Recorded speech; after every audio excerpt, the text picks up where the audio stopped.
The time is 2:01 p.m. This is the beginning of disc number 2, and we are back on the record. Doctor, when a patient has a dislocated knee, would you agree that more likely than not it results in injury to the ligamentous structures that hold the knee together? If you dislocate a knee, you have to have significant injury to some, maybe not all, but some of the ligamentous structures in order to do that. Yes, sir. And would it then follow that there would be a release of some blood inside the tissues, inside the knee? There can certainly be blood that accumulates within the capsule, and depending if there's injury to muscles, they can also bleed external to the capsule. And that would be common for a patient who had dislocated a knee to have swelling in and around the knee itself, correct? Sure. One of many things that you would expect them to have. Okay. And because, and you could correct me if I'm wrong, the popliteal artery and nerve run pretty much side by side next to each other around the back of the knee? They do. They run very closely together, as well as the popliteal vein. All three of those are very close to each other. And because the manner in which knees dislocate, the bones can come into contact with both the popliteal artery and the popliteal nerve at the time of the dislocation, correct? They can. It's not so much a matter of the bones themselves, it's a matter of the fact that the popliteal artery is very close to where they are, and it's also, if you will, tethered, so to speak, at both the proximal portion and the distal portion. So the ability of it to move and get out of the way, as arteries can at some other places in the body, is extremely limited. It's not rigid and it's not fixed, but it is tethered. And so it doesn't take very much, if there's a dislocation, to cause some kind of intimal injury or even worse sometimes. And would numbness at a patient's foot, could that be a sign of an injury to the popliteal nerve following a knee dislocation? It could be. Most frequently, for reasons that I have never been able to discern, when people injure an extremity, they almost always talk about having some numbness. And so it fits in that category of it's sort of a vague thing, don't know for sure what it means, so you keep it in context with everything else that you find.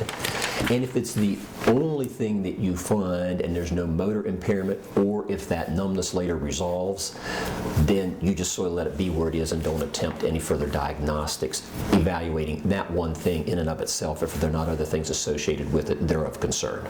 And if the numbness doesn't go away but persists and is still present at the time the patient's discharged, would that be something that would give an ER doctor some grave concern about?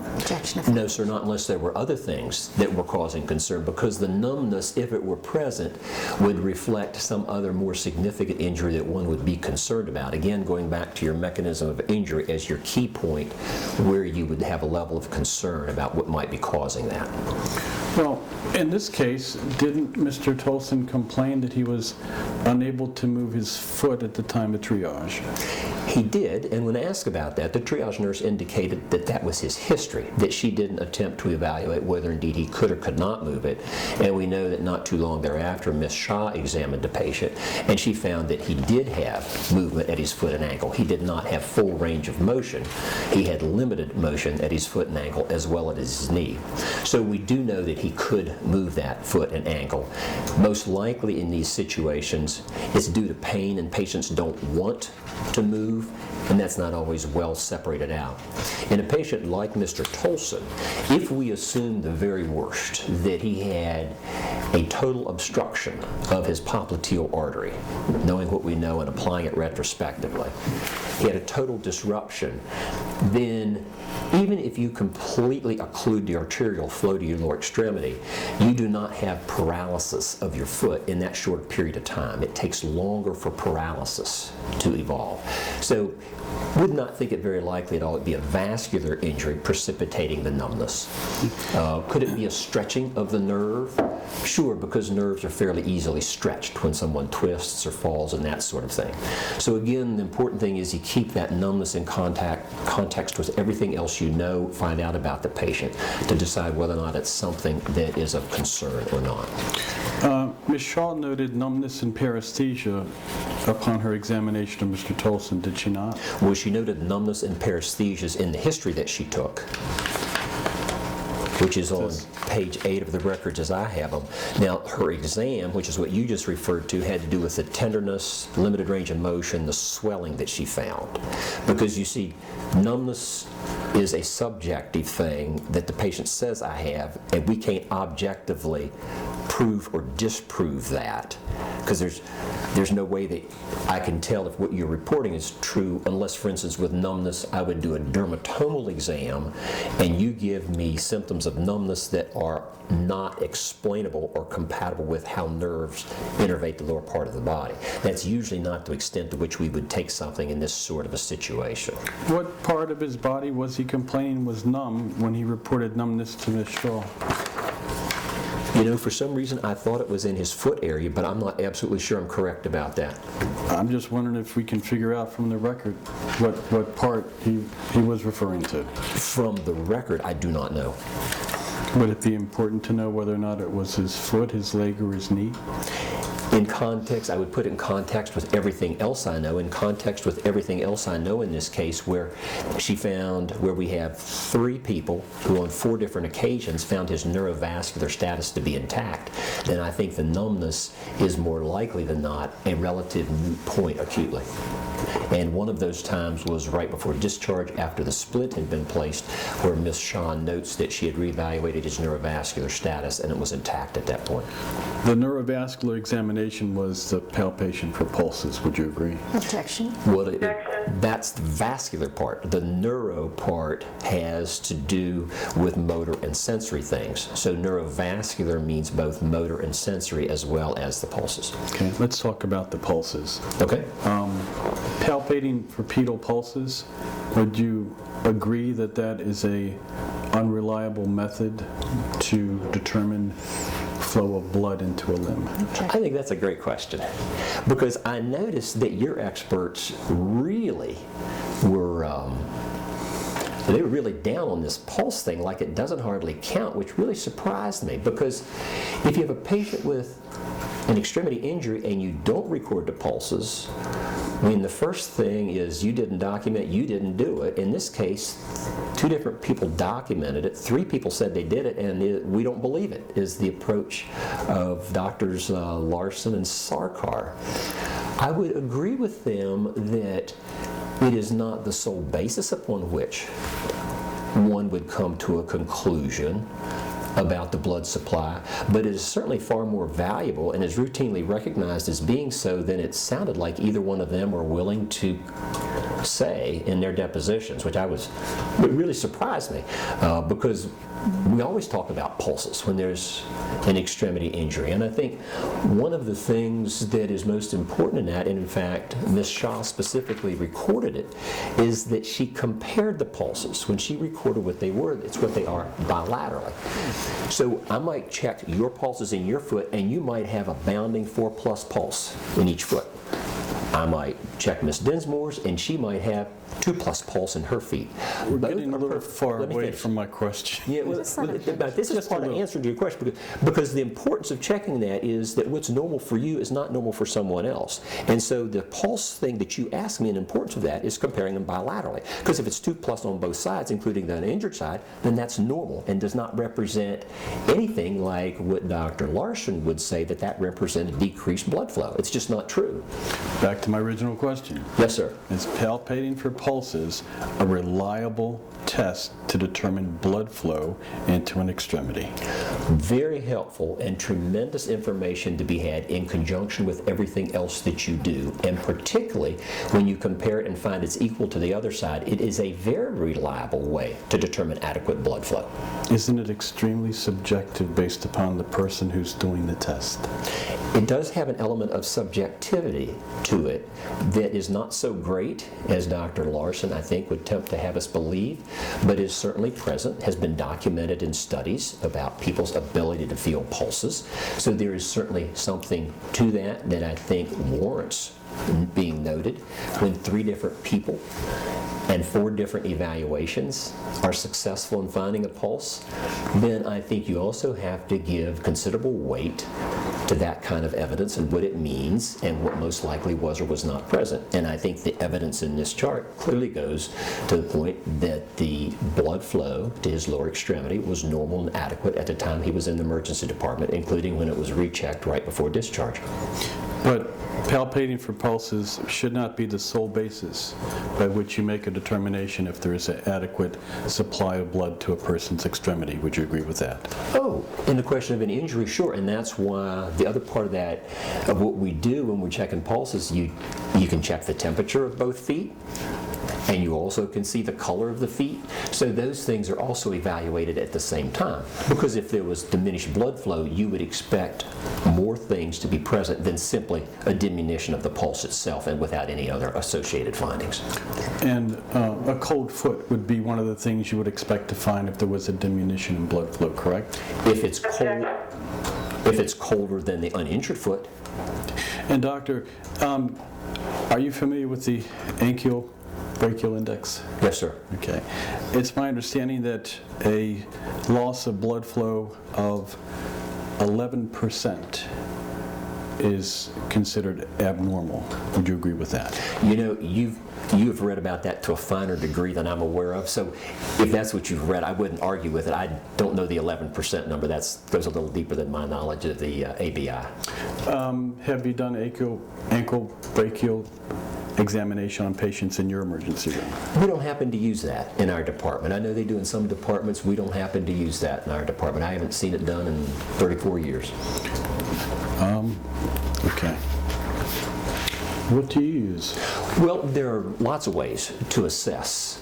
And one reason that I personally, and this is a preference, not a standard care issue, shy away from ABIs is because, again, there is a certain amount of interpretation that can happen in that based on the skills, ability of the person doing it for you.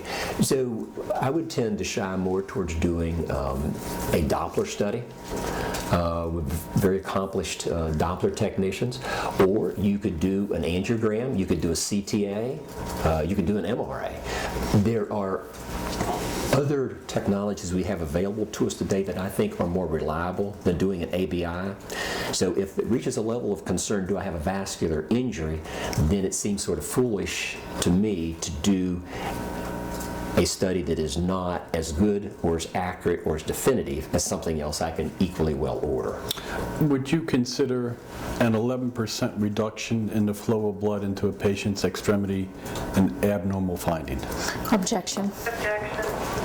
You know, you're starting to get a wee bit deeper into vascular stuff than I really probably have expertise to comment. I'm very confident 11% reduction is not going to produce any symptoms.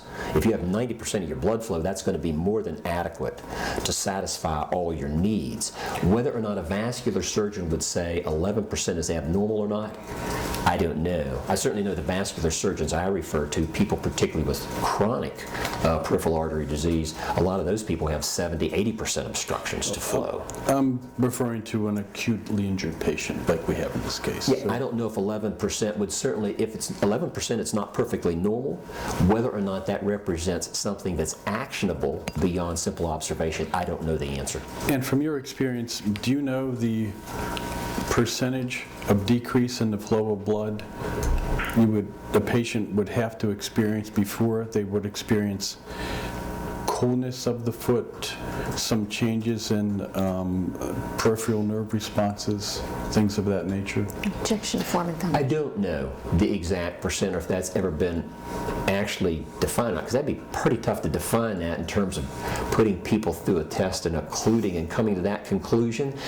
I would think, just based on general physiological principles, assuming you have an otherwise healthy vasculature, you have no muscle disease, no other problems whatsoever, that you would, and the patient's not exercising, they're lying still, so there's not a demand for more blood and more energy, I would think that it would take a very significant reduction in blood flow to produce symptoms. I would think it would take more than 50%, but that is an estimate of mine based on physiological principles, not on something specific I can refer you to. Would it be fair to say that you're unable to determine the percentage of a loss of blood flow in a patient's body by the use of palpable pulses? Oh, I would agree with that. All right. Doctor, how many knee dislocations have you seen in the emergency room setting in the course of your practice? I would guess probably 10 10. over about 33 years.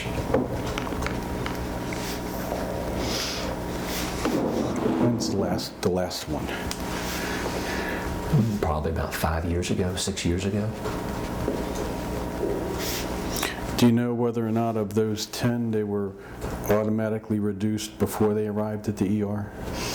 I think I would guesstimate, the best I can remember over that expanse of time, about 3 that were thought to have perhaps been dislocated and spontaneously reduced, and 7 that were not, were still dislocated on arrival. Okay. And do you know of any of those that resulted in a injury to the popliteal artery? Yes, one that involved a skier at Massanutten, and that was about 8 or 10 years ago. A what? A skier. A snow Skier. Oh, I'm sorry. Okay. Yes, sir.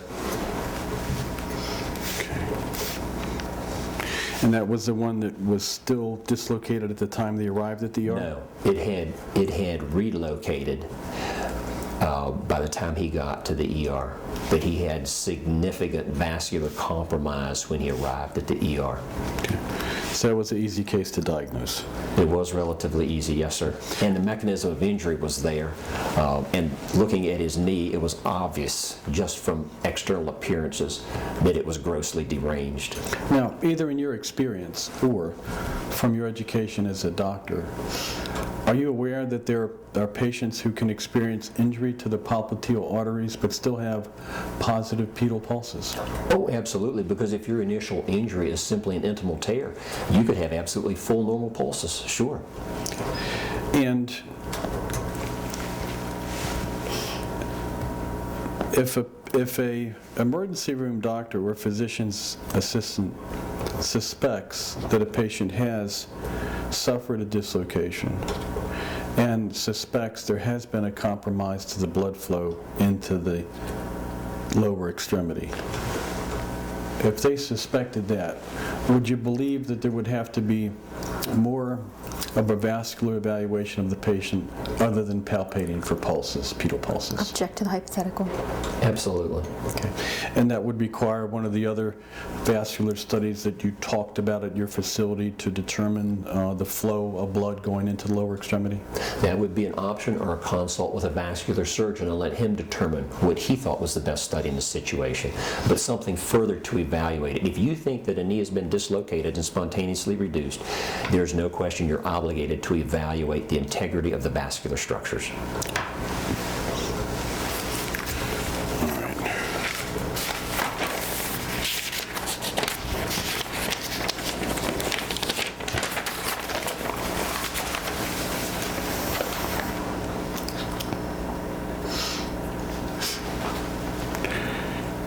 It's my understanding from reading Dr. Jackson's deposition that she never looked at Mr. Tolson's medical chart until after she evaluated him. Objection. I don't remember exactly what she said. If you want me to assume that, I will assume that. Does your opinions change one way or the other with respect to Dr. Jackson if she didn't look at his chart until after she evaluated him? Objection. No, it really doesn't make any difference, because typically our interaction with PAs, when they see patients, we often won't see the chart. We walk in the room with them, see the patient, do an evaluation, ask what their plan is, and then go from there. So that's not unusual at all in terms of the interaction with the PA, how that's done. Okay.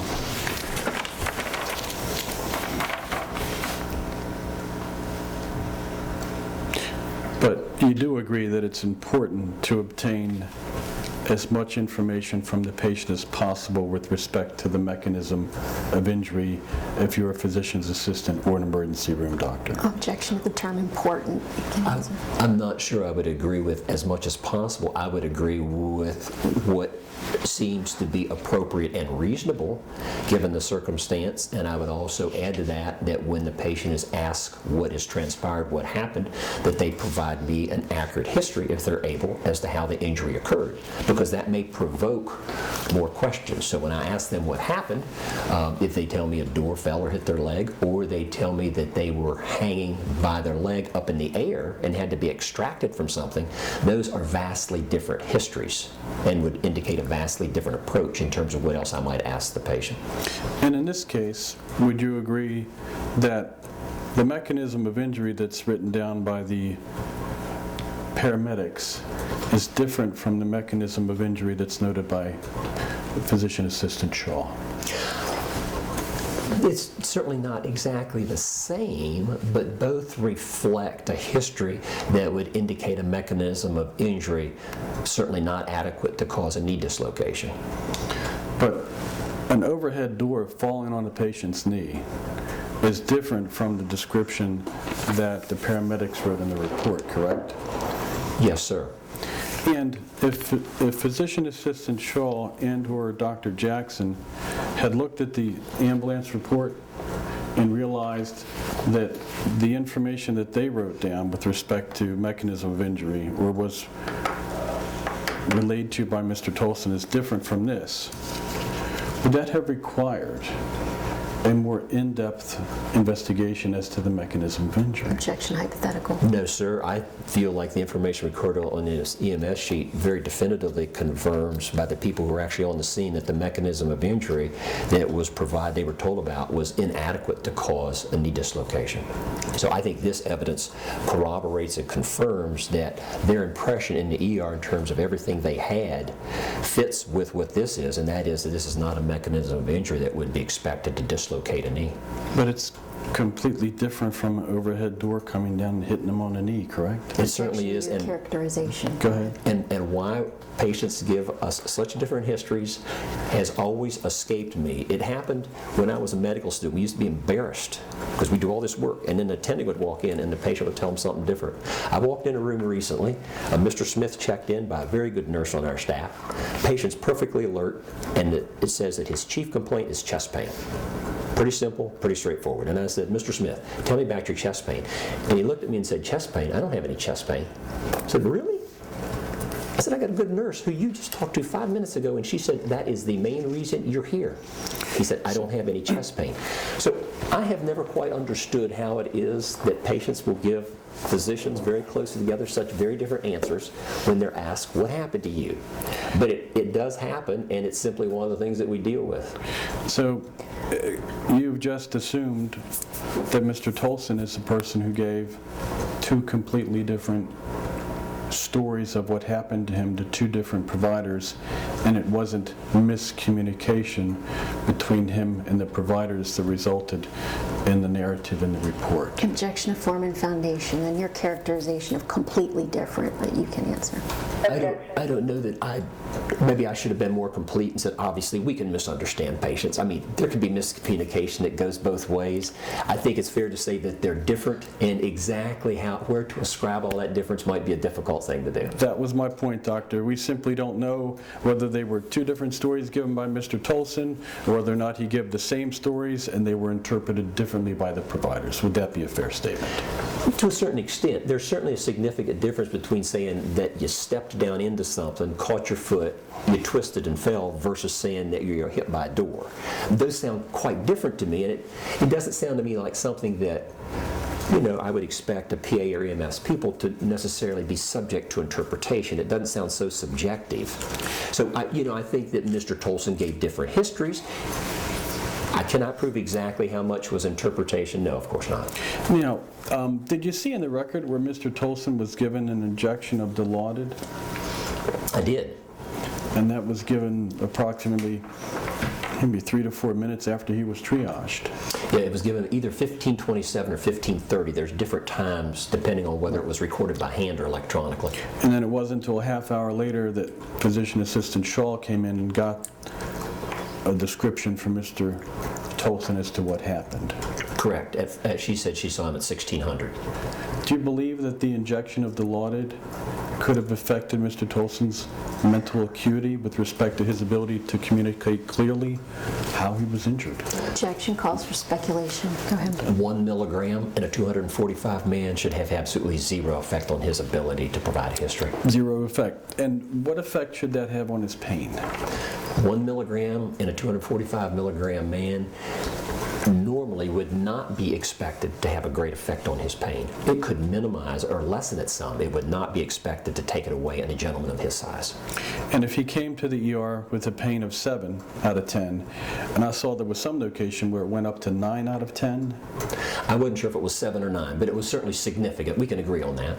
and then it's a 0 when he leaves the hospital, Correct. does that sound a little unusual in light of the fact that the 1 milligram of Dilaudid, even if you couple that with Toradol, would relieve his complaints, he would be at 0 when he left? No, it doesn't. I'm sorry. Go ahead. It doesn't, and I'll tell you why. As you mentioned, he was also given Toradol about a half hour, 45 minutes before he left. Toradol is an excellent pain medicine, so is Dilaudid. We've got a big gentleman. But the other thing that is of importance here that has a tremendous amount to do with the amount of discomfort the patient has is splinting. Because once they're splinted, and splinted well, then that pretty much prevents any further movement of the injured structures. And so I think those 3 things were what contributed to his pain being 0 at the time of discharge. Again, something we ask the patient and let them tell us.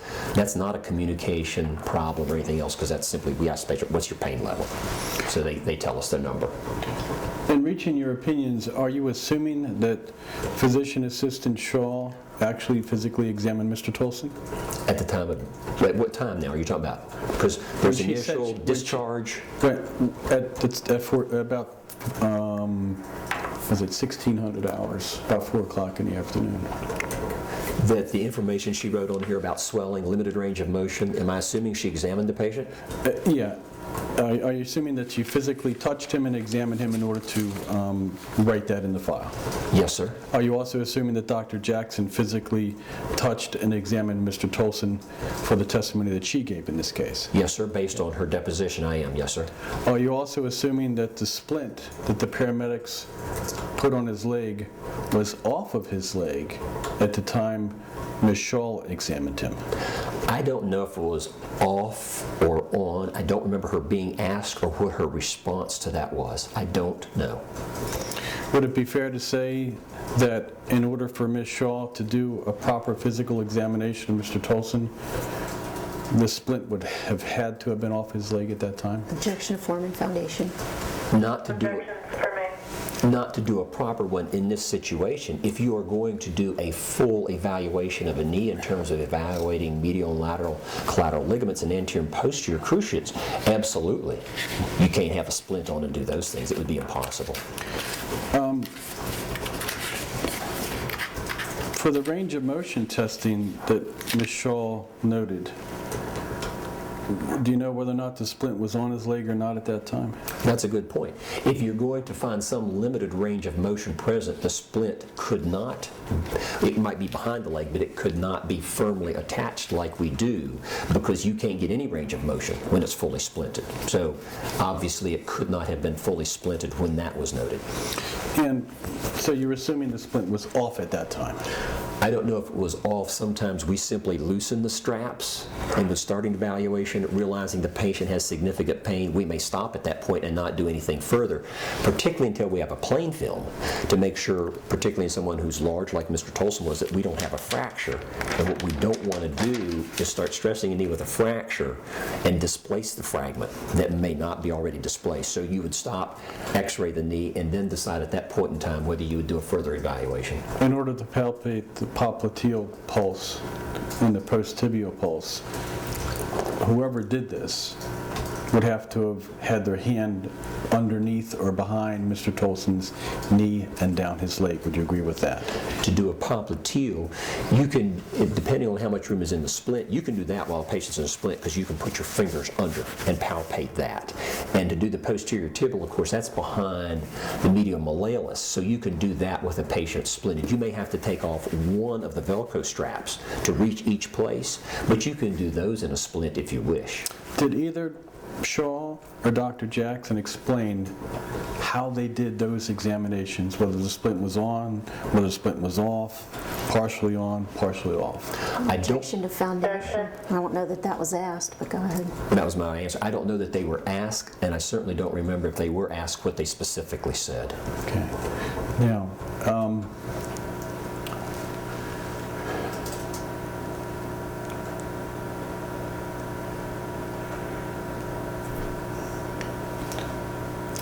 so you're testifying in this case regarding the standard of care regarding Ms. Shaw and also Dr. Jackson, correct? Yes, sir. Okay.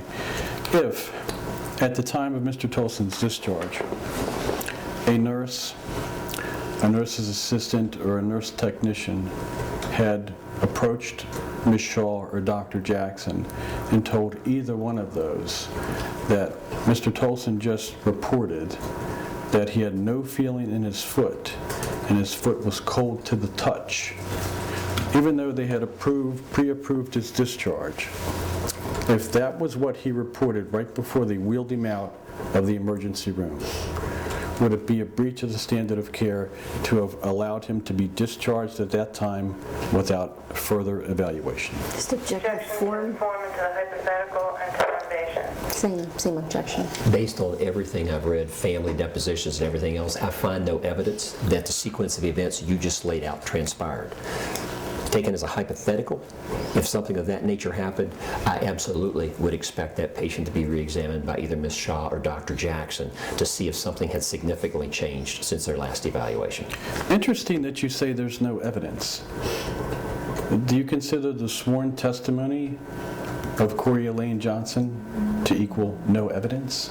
Objection. Well, maybe I missed something. What I understood, and you correct me if I'm wrong, I may have misinterpreted or misread something. From what I read, I understood that there were some conversations with the family that they remembered him saying things or that they found.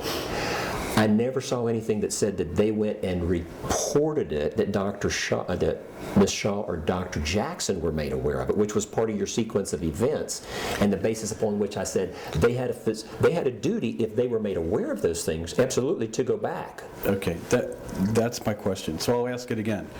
In your opinion, within a reasonable degree of probability within the field of emergency medicine, if a nurse's assistant, or a technician had informed physician assistant Shaw or Dr. Jackson immediately before Mr. Tolson was discharged that he had complained of a cold foot and he had no feeling in his foot, is it your opinion that whoever was told that, Dr. Jackson or Ms. Shaw, that they would have to do a further evaluation of Mr. Tolson and not discharge him at that time? Objection asked unanswered into the hypothetical. There's no evidence in the record to support that hypothetical, but you can go ahead. Yes, assuming that to have been true as a hypothetical, which you've outlined to me, I absolutely would expect one of them to go reevaluate because that represents a significant change that needs further. It may not need anything further done, but it needs to be looked at to see if anything further should be done. Okay. And do you have an opinion within a reasonable degree of medical probability within the field of emergency medicine, if the hypothetical was true and they were aware that he had a cold foot, had been notified that he had a cold foot and he had a new feeling in his foot right before he discharged, and they discharge him anyway, would that be a breach of the standard of care in this case? Same objections. Given my understanding, this represents a hypothetical and there's not evidence that I find in the record to support that having happened. But a hypothetical, if it did happen, then I would expect them to go reevaluate, and the failure to do so would be a breach. Okay. Now, Doc, you work with nurses in the emergency room? Yes, sir. All the time? Yes, sir. You work with nursing assistants? Yes, they call them something else, but it's the same function. Nurse technician? Yes. Okay. Patient care something. Okay.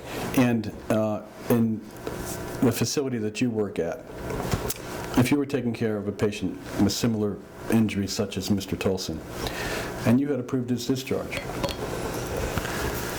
if Mr. Tolson upon discharge had reported to a nurse right before he was discharged that he had a cold foot and he had no feeling in his foot, would you expect that nurse to bring that change in condition to your attention?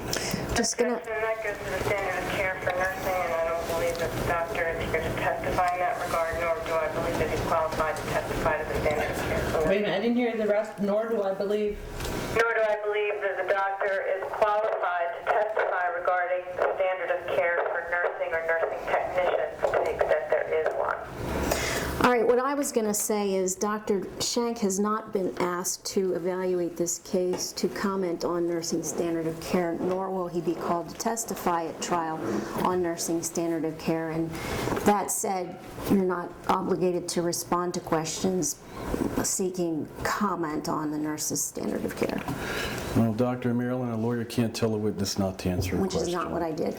So she came this close to telling you not to answer it. Well. But in your case, in your hospital, if a nurse receives a complaint from a patient right before they're about to be discharged, like Mr. Tolson, that he complained that his foot was cold and he had no feeling, would you expect that nurse to bring that to your attention? As a general Objection. Same objection. As a general principle, if there is a change in a patient's condition, whatever it is, that might be significant, we expect to be told about that. Having said that, it is indeed true I did not review these records in anticipation or look at them from a nursing standard of care and don't intend to give any opinions regarding that.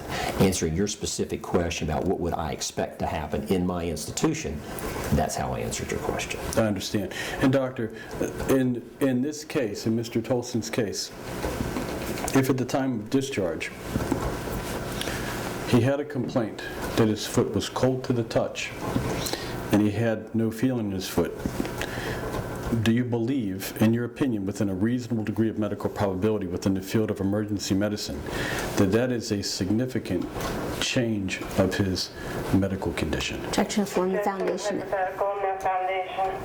Same objection. I would need to go and reevaluate the foot before I decided what it meant, because those are subjective complaints that may indeed have objective findings that would be of concern.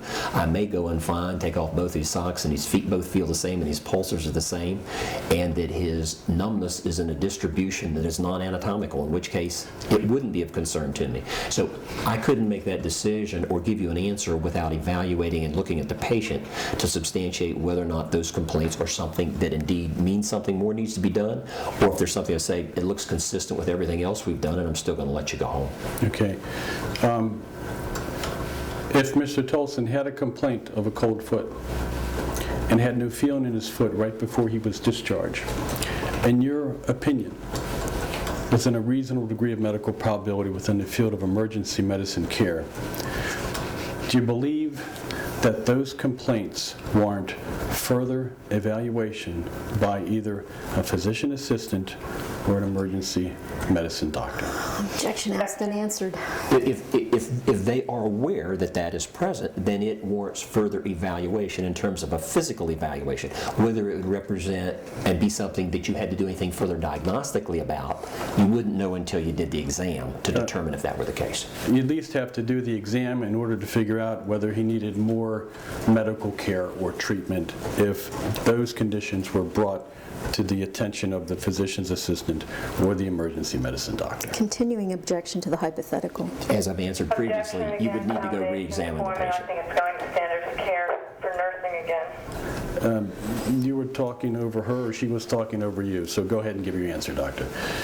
In the hypothetical situation you have presented, I would expect if a health care worker, as Ms. Shaw or Dr. Jackson, were made aware there had been acute change in the patient's distal extremity of coldness and unable to feeling it, then a reevaluation would be expected and appropriate at that point in time.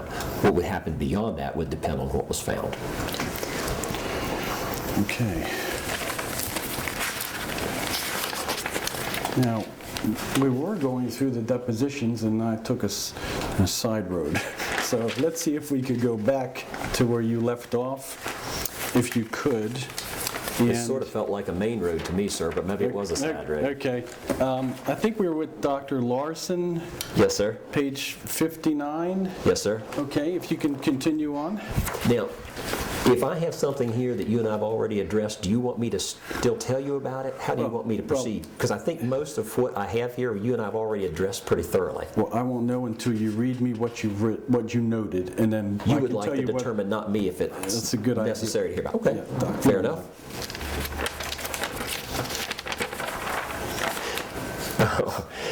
This doesn't really have anything to do with a lot of what we discussed. I just thought it was interesting on page 62 of Dr. Larson's deposition. He talked about that we now have CT scan and some of those things, and that we no longer have to jam wires into people. I thought that was an interesting way to phrase what we usually talk about, gently inserting catheters as opposed to jamming wires. And the reason I think it picked up my attention was Dr. Larson has taken away from the records, and I'm not quite sure how he's done so, but it seems to fit. He also talks about how the patient was hanging from a fence and twisting in the breeze. And so it seems to be language that sort of is in a similar category, and I never have been able to figure out from these records where Dr. Larson arrived at that opinion regarding this patient. So that's why that got flagged. Did you include Mr. Tolson's deposition testimony? No, because I'm doing this strictly prospectively with everything I know. I'm not including that in terms of defining the standard of care up front, because I'm taking what he told everybody and what everybody knew and what the mechanism of injury was when he was initially evaluated. Okay. Now, that brings us to another question. There is obviously testimony from Mr. Tolson's sister that while she was in the treatment room with him, she put her hands on his foot and was saying a prayer and felt that his foot was cold to the touch. Do you remember reading that testimony? I do. And do you remember Mr. Tolson then saying, "I can't feel you touching my foot"? I think I remember that. If you tell me that's what they said, I'm willing to accept it. And then a nurse came in while Mr. Tolson's sister was there, and Mr. Tolson explained to the nurse, "I can't feel my foot's cold," and the nurse said that she would tell the doctor. Is your opinion with respect to Dr. Shaw or Dr. Jackson's conduct in this case in any way affected by that testimony, whether it was accurate or not? Foundation. I'm not sure I understand your question. Okay. Did that event play any role in the opinions that you were given in this case? And when you say that event, that the family understood that nurse was going to go inform Ms. Shaw or Dr. Jackson of what she had been told? Right. I never found anything that indicated that, I don't know what happened in that conversation. I know what the recollection is. I never found anything that indicated that that information ever made it to Ms. Shaw Right. or So, Dr. Jackson. So I'm still trying to figure out your question because I'm not sure how to answer you. are you assuming in this case that Ms. Shaw and Dr. Jackson never received that report from the nurse? Correct. Thank you. Yes, yes, that's true. That I'm assuming they did not know about an acute change in his condition. Okay. Thank you. Okay, you can go on with Dr. Larson's deposition.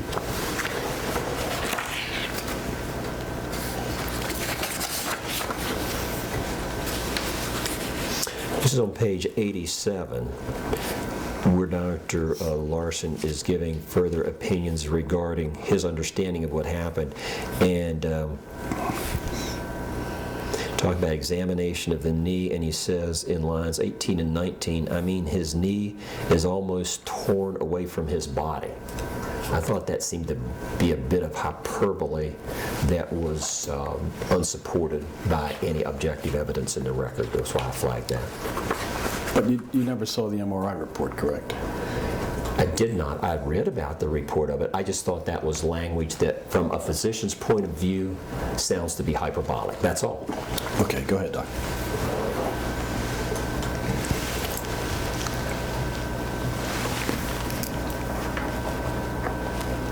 On page 91, an answer that starts on a line 11, when you realize that his knee was as badly injured as it was by, stressing it and examining it and having it fall apart in your hands. There was never an exam called for in the ER based on mechanism of injury that would have precipitated that kind of knowledge. I certainly would agree with Dr. Larson that based on what I understood the MRI report to show and what Dr. Sarkar found when he had the patient fully anesthetized and totally relaxed, that knee evidently was extremely disrupted in terms of its integrity and structure of the ligaments that were present. But in terms of acutely doing standard of care, that doesn't seem to me to be an intellectually fair way to go about determining whether or not something was done appropriately given the initial information. Just think, I think one of the reasons Dr. Jackson and maybe Ms. Shaw indicated that they didn't do a full, complete range of motion testing and stability testing was because of Mr. Tolson's pain level. Objection to foundation. Is that, you understand, one of the reasons they didn't do that? Part of it. Okay. Now, if that was one of the reasons they didn't do it, when he was about ready to be discharged from the hospital, his pain was at a 0, correct? Correct. So at the time he was discharged, if they delayed the examination, let's assume they delayed the examination because of his pain level. If that was the reason for the delay, that at the time of the examination, when his pain level is 0, that reason for not examining him would have been removed from this case because his pain was at a 0. Would you agree with that? No, sir, not at all. Because the moment that you take that knee out of that splint and start to begin to move it, you cause excruciating pain with a significant knee injury that will not be overcome unless, and that's why Dr. Sarkar, he didn't even, as I understand it, now I didn't read all his records, but as I understand his deposition testimony, he did not evaluate this knee before anesthesia. He waited till the patient was anesthetized. And so it's still true even a week later that when you try to evaluate this knee, the patient has enough pain that is, A, as he indicated, going to make your exam extremely difficult and inaccurate and cause the patient unnecessary pain. So at that point, you still would be unable to examine that knee. As soon as you begin to move it, his pain would return to a maximum level. Then, in a case where you want to examine a patient's knee because you think there's injuries to the knee, and you believe the examination is warranted at that time and needs to be done, have you in the past given the patient some pain medication in order to facilitate your physical examination of the patient's knee? Absolutely not, because again, remember, whether or not there's derangement in the knee is not an acute issue that needs to be addressed in the ER at that time, because it does not represent anything that is life or limb threatening. It represents something that needs pain medicine to go home with, splinting, crutching, and prompt follow-up with an orthopedist, which was what was arranged here. Because at that point, from an ER medicine perspective, it's not that we don't care what is in that knee, but the ligamentous or tendinous disruption is not something that is of an emergent nature that is life or limb threatening, and it is best left up to the discretion of an examining orthopedist several days later when the acute pain and the inflammation has resided somewhat, when indeed an appropriate and accurate exam can usually be conducted without causing the patient significant discomfort. So there's just no reason to do that, because the information obtained would not change your plan or your course of action. Let's say, for example, the patient came in and was unconscious. You had no idea of the mechanism of injury. The patient's knee was deformed, swollen, and you suspect a fracture or dislocation. Would you then put the knee through a full range of motion, now that the patient's unconscious, can't experience pain, in order to find out, to get an appreciation for the severity of the ligamentous damage in the patient's leg? Okay. Knee. I'm going to object, and now we're getting pretty far afield of the facts of this case. And object to the hypothetical. I gave you some latitude, but we're not going to go any further than his answer to this question. In that patient, I absolutely would not stress or test the knee, because if I'm concerned there's a fracture or there's been dislocation or vascular compromise and my patient is unconscious, then as part of their workup, I'm either going to have a vascular surgeon see them or I'm going to do a vascular study to get an answer. Okay.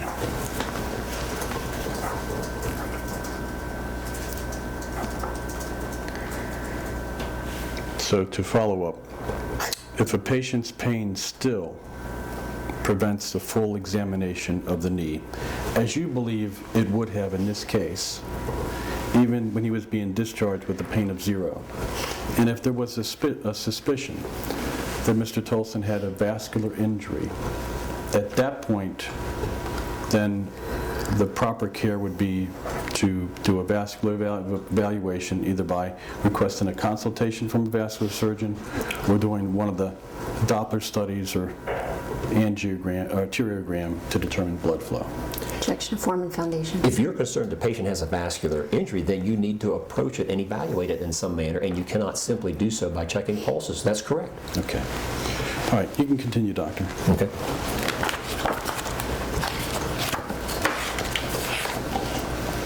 Now, this is in Dr. Sarkar's deposition I've referred to recently, several times here on page 27, talking about, he said his knee exam, he found it exceedingly mobile. He was asked, under anesthesia, correct? And then he said, the reason it is difficult to do that examination is it's quite painful. When the knee is disrupted, to move the knee causes a great deal of pain. And I agree with that. We've talked about that.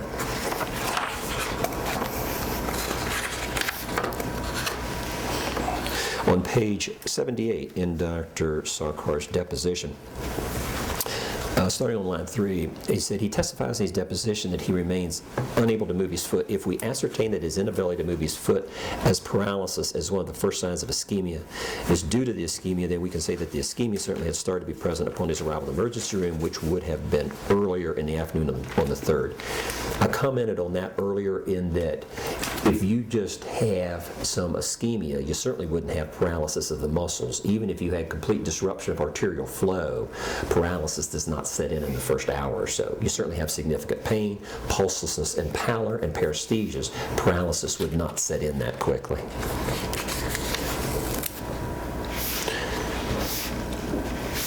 Would paralysis set in that quickly from injury to a nerve that runs down the back of the leg? It depends on what your level of injury is. If you simply stretch a nerve, there's usually dysfunction as opposed to no function. If you would sever a nerve completely, then you immediately have loss of function of that nerve.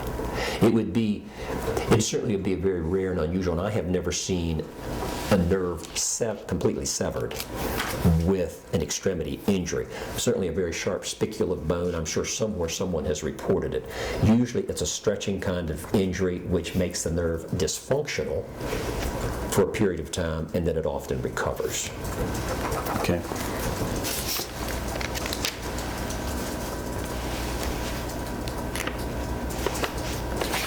On page 80, Dr. Sarkar talks about pulses and what we've already previously covered, so I don't really have anything further to add to that because I think you and I plowed that ground. Is that with respect to the reliability of Yes, fetal sir. pulses? Yes, sir. Thank you, doctor. In Dr. Malik's deposition on page 30, line 6, he says, now once you have a dislocated knee, regardless of what type, you have a vascular injury. There is no exception. You have a vascular injury. I agree with him that you need to suspect there may be a vascular injury present. As he stated it, it sounds like it's 100% of the time. I think what he means is you have to suspect it. So I would agree if you have a dislocated knee, you have to suspect, look for, and evaluate if there's a vascular injury. Don't agree with the way he stated it, but I think I understand his intent. And that's the end of my flag, sir. Why don't we go to the next binder? We did that one first. We already did. Thank you very much. Yes. Okay. You sound disappointed there aren't more flags to discuss. Not really.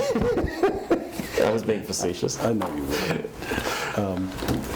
All right. Do you have a copy of your current CV? On the way here, I remembered I should have gotten one. I sent one to Miss Densmore, but if you would like me to get you another, I'll be happy to. Okay. Do you think you can relate your medical education experience to me without your CV in front of you? Yes, sir. Why don't you do that? I'll give it my best shot. University of Virginia for medical school from 1973 to 1977. And then I did a 3-year residency at Roanoke Memorial Hospital in Roanoke, Virginia from 77 through 80. Came to Harrisonburg in mid-1980 and began to practice full-time emergency medicine. Are you licensed to practice medicine in any other state other than Virginia? No, sir. Are you board certified in emergency medicine? Yes, sir. For how long? Originally certified in 1986, which involves both the oral and the written, and then recertified twice more with the written exam, certified through the end of this year, December 2014. Did you pass your oral and writtens on the first time? Thank goodness I did. Congratulations. Thank you. Okay. Do you hold yourself out as an expert in any other field other than emergency medicine? I don't, but that overlaps with a lot of fields, and some people tend to get balled up in talking about that. For instance, in the emergency department, I consider myself an expert in talking about pulmonary embolus and how it presents. Well, pulmonologists might also consider themselves experts in that area because they take care of those people when they're admitted. So to the extent that an event is similar to or typical of what I would take care of in an emergency department, then I consider myself qualified perfectly well to speak to those sorts of things, whether it happened to occur in the ER or not.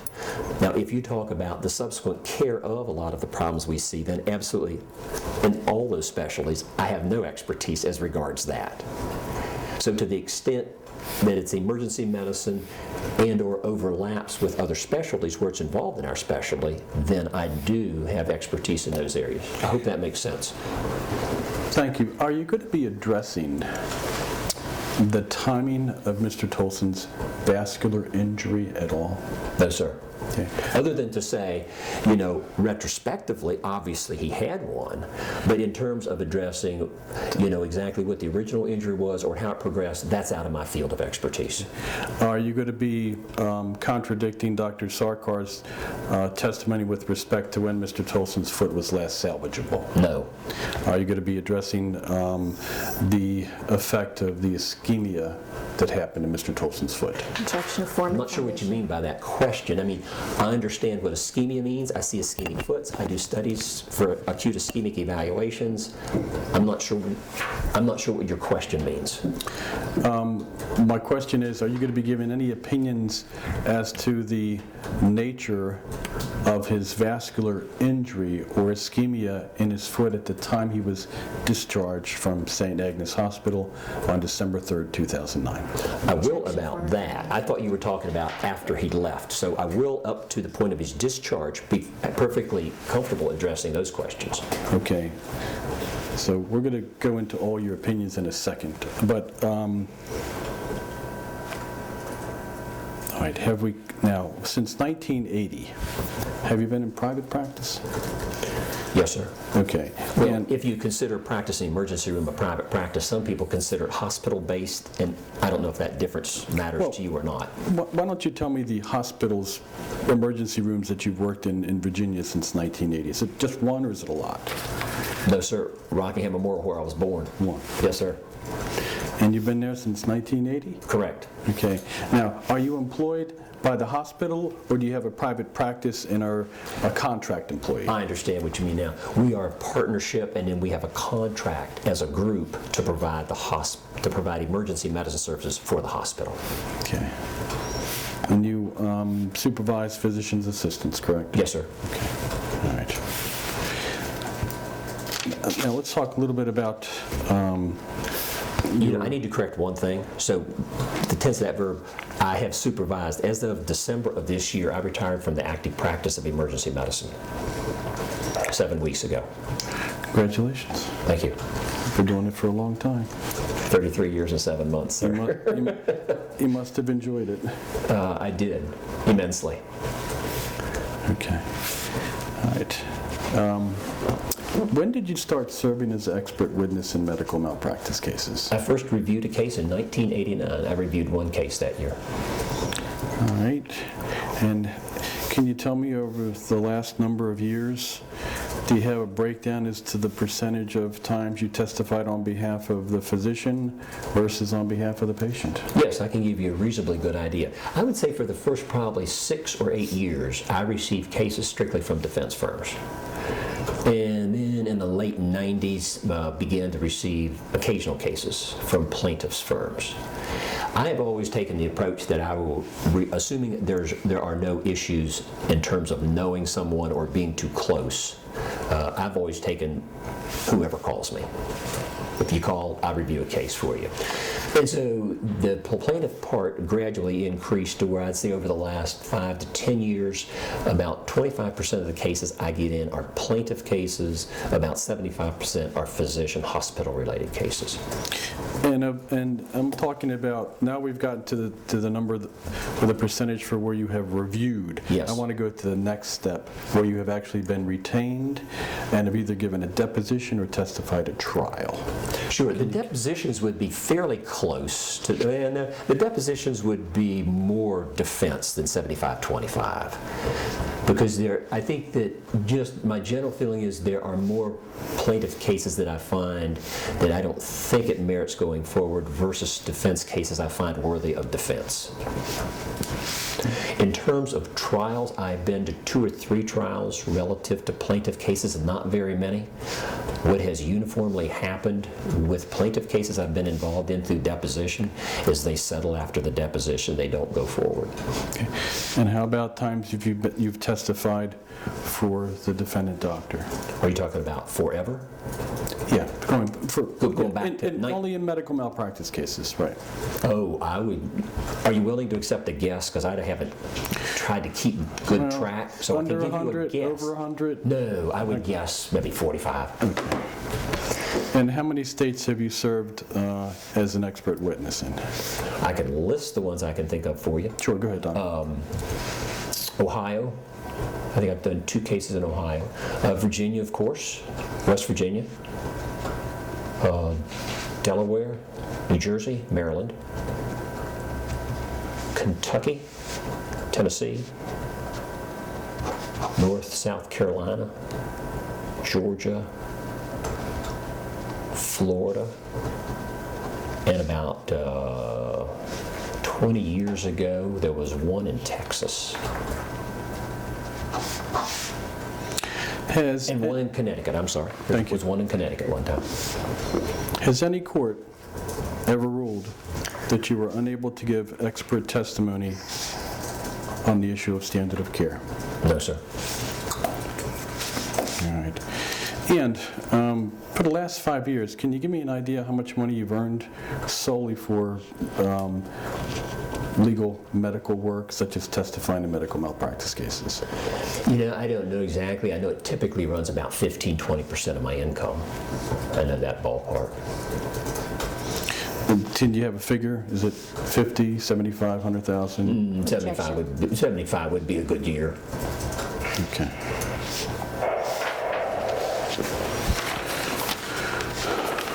Okay. Doc, the main reason I asked you to come here today is to find out all the opinions that you are going to give in this case. And I know throughout the last 2 hours we've touched on a lot of those opinions.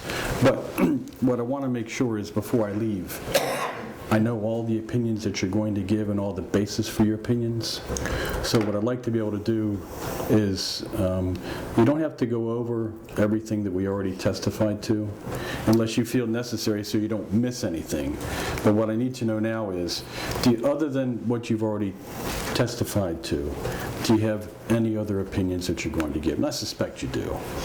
Well, let me look through these other documents here and then do that first. Could I do that? Absolutely. And maybe if you want to take a little break or whatever, and I'll do Yeah, that. we could take a 5-minute break Okay. if you'd like. We're going off the record. The time is 3:03 p.m. and this is the end of list number 2.